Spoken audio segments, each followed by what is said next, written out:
Cette importante rencontre que le Niger avait abritée sous le leadership du président de la République, cette rencontre-là a eu à son ordre du jour deux points essentiels. Les deux points essentiels, c'est que le premier, c'est le lancement de la phase opérationnelle de la ZLECAf, la zone de libre-échange continentale africaine. Et le second point de l'ordre du jour, c'était la rencontre, le mini-sommet, le sommet extraordinaire de l'Union africaine dans ses relations avec les communautés économiques africaines.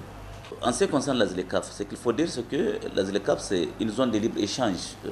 Comme vous le savez, désormais, il n'existe pas au monde un seul pays, aussi puissant soit-il, qui puisse s'épanouir seul. Il va falloir que les États s'unissent. L'Afrique est la dernière à comprendre, ou je veux dire, à passer à la phase opérationnelle de cette nécessité de regroupement. Partout, dans les quatre coins du monde, vous trouvez des regroupements comme ça, parce que tout simplement, je disais tantôt, la compétitivité des États s'apprécie désormais par leur capacité à s'unir.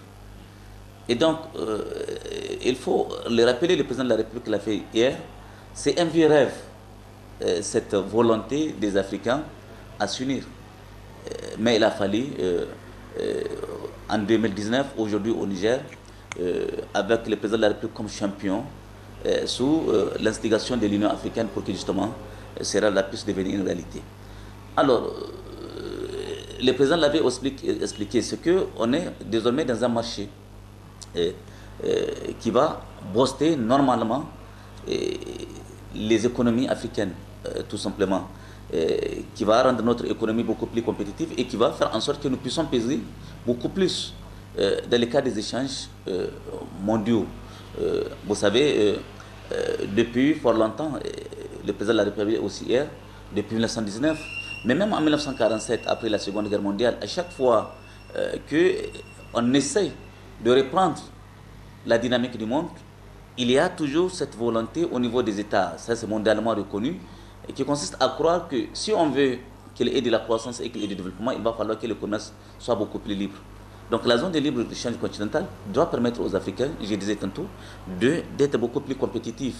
C'est un marché, pour l'instant, de 1,2 milliard de consommateurs, qui va évoluer jusqu'à devenir à plus de 2 milliards de consommateurs. Vous voyez, c'est énorme. C'est le plus grand marché aujourd'hui qui existe au monde. Et c'est ce qui va faire en sorte qu'à partir du moment où l'Afrique va parler d'une seule voix désormais, qu'elle puisse peser sur les échanges mondiaux, mais beaucoup plus sur la vie mondiale de façon générale. Donc c'est cela l'intérêt de la ZLECAf, cette opportunité des Africains à s'unir pour parler désormais d'une même et seule voix. Maintenant, ce qui se passe, nous en tant que jeunes, vous savez, je suis obligé, on ne peut pas trouver mieux que ce que le président de la République dit. Hier même l'a répété, c'est que nous devons désormais nous approprier ce qui vient de se passer. Nous devons se l'approprier en faisant preuve de talent, en faisant preuve de volonté. Il nous l'a dit hier. Nous, au Niger aujourd'hui, nous avons un label. Le label Niger est désormais une réalité. À nous, jeunes, de faire preuve d'initiative, de faire preuve de talent, ou tout simplement de faire vibrer les talents qui se mettent en nous. C'est ce que nous a dit hier le président de la République, de croire en nous, de voir comment on peut arriver à faire des choses qu'on croyait impossibles. Et donc, vous voyez, le président de la République est dans une démarche. Et nous, les jeunes, nous devons avoir le président de la République comme les meilleurs coachs de notre développement personnel, comme les meilleurs modèles, comme les meilleurs guides. C'est lui qui nous montre la voie. Depuis qu'il est arrivé au pouvoir, le président de la République, c'est tout ce qu'il est en train de faire. Vous vous souvenez, son programme Renaissance du Niger, il a été à un certain moment qualifié d'irréaliste. C'est pour vous dire, vous voyez, dès le départ, lui, il est dans cette logique-là. Il est convaincu d'une chose, avec la volonté, tout est possible. Et c'est cette pédagogie que le président de la République essaie de nous transmettre de jour en jour. Chaque fois, il essaie de prendre des défis qui, en apparence, sont au départ irréalisables, mais il arrive à les réaliser en montrant au monde que justement, il faut toujours croire en soi, il faut avoir confiance en soi, mais il faut surtout croire, il faut de l'ambition pour aller plus loin, pour aller plus haut et pour que le Niger avance. Et c'est ce qu'il est en train de faire, vous avez vu aujourd'hui, quoi qu'on dise, et c'est ça qui nous rend fiers. Moi, cette fierté, je l'ai sentie à travers tout le Niger. Tous les Nigériens, peu importe ce qu'on pensait ou ce qu'on pourrait être, aujourd'hui, tous les Nigériens sont fiers de ce qui s'est passé. Ça, c'est à l'actif du président de la République.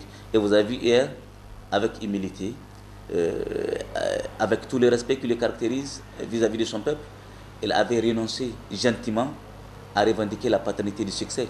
Or, tout le monde sait que ce succès, s'il doit avoir un père, il n'en existe qu'un seul, c'est le président de la République. Et une fois encore, nous disons merci pour tout ce qu'il est en train de faire pour le Niger, pour tout ce qu'il est en train de faire pour la jeunesse, parce que tout ce que le président de la République est en train de faire, je le disais tantôt, c'est d'abord les jeunes qui en sont les grands bénéficiaires. Pourquoi? Parce que vous voyez, c'est des réalisations très structurantes. Le président de la République, c'est cette vision qu'il a du développement, une réalisation très intégrale du développement. Et c'est pour cette raison que lui, il est dans des réalisations structurantes. Et les réalisations structurantes, l'air est tombé, ce n'est pas aujourd'hui, même si ça se ressent bien maintenant, mais se demande beaucoup plus qu'on va en profiter. Alors, il vous souviendra que la veille du sommet, l'OJT, en répondant à l'appel des autorités de la ville, avait participé à une action de salubrité. À la fin de cette action de salubrité, j'avais tout simplement dit aux jeunes que cette action-là, aujourd'hui, rentre dans le cadre de l'accueil de nos autres. Mais il va falloir que nous ayons plus loin. Plus loin, ce que nous devons comprendre, que ce que nous allons faire aujourd'hui doit continuer. Et donc, moi, ce que je suis en train de dire, c'est quoi? J'ai noté la fierté qui s'est dégagée de chaque Nigérien, qu'il soit à Niamey, qu'il soit à l'intérieur du pays, qu'il soit même à l'extérieur. J'ai noté qu'il y a une espèce de déclic. Désormais, il y a une autre manière de voir le monde. Pourquoi? Parce que le président de la République, une fois encore, nous a montré que tout est possible. Qu'ensemble, on peut aller plus loin. On peut aller beaucoup plus loin.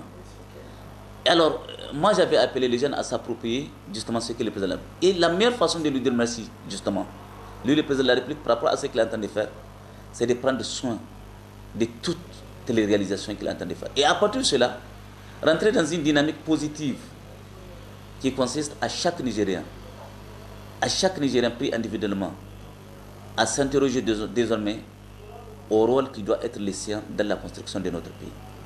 Et ça, c'est ce que les jeunes doivent faire. Donc nous allons continuer cet élan de patriotisme-là, qui est né du sommet, de la réussite de ce sommet-là. J'espère, et je suis convaincu qu'il en sera ainsi, va être le déclic pour un nouveau départ, pour un Niger véritablement émergent. Et les jeunes, j'en suis convaincu, ils ne seront pas, ils joueront, paieront leur partition.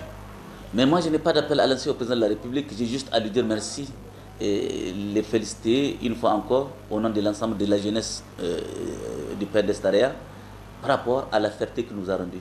Je vous dis, il n'y a pas d'autre façon d'exprimer les choses. Le Niger, le président nous a rendu très fiers en réalisant ce qu'il a réalisé à travers ce sommet. Le monde entier aujourd'hui, dans le monde entier, nous avons retrouvé notre respectabilité, nous avons retrouvé notre sérieux, nous avons retrouvé notre professionnalisme, nous avons retrouvé l'image qui est la nôtre. Ça, c'est pour cette raison que la seule chose qu'il faut faire, c'est de dire merci au président de la République. Maintenant, aux Nigériens, je le dis tantôt, c'est de faire en sorte que la fibre, cette flamme-là qui s'est allumée suite au sommet, à la réussite de ce sommet, ne puisse jamais s'éteindre. Et qu'à partir de ce moment-là, dans notre diversité,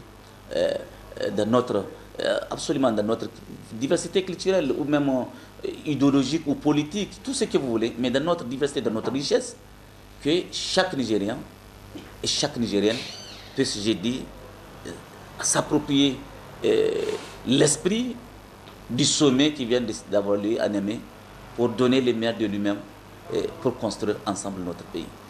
Donc j'appelle les jeunes à s'approprier cela et à faire preuve de ce talent qui sommeille à nous, d'après ce que le président de la République nous a expliqué. Il nous a montré qu'il suffit tout simplement de croire pour que des choses qu'on croyait irréalisables puissent se réaliser. Il va falloir que nous intégrons désormais cela comme une philosophie de la vie, comme une philosophie citoyenne, et faire en sorte qu'à partir de ce moment-là, des choses encore plus intéressantes, des choses encore plus grandes puissent se réaliser dans notre pays pour le bonheur de notre peuple.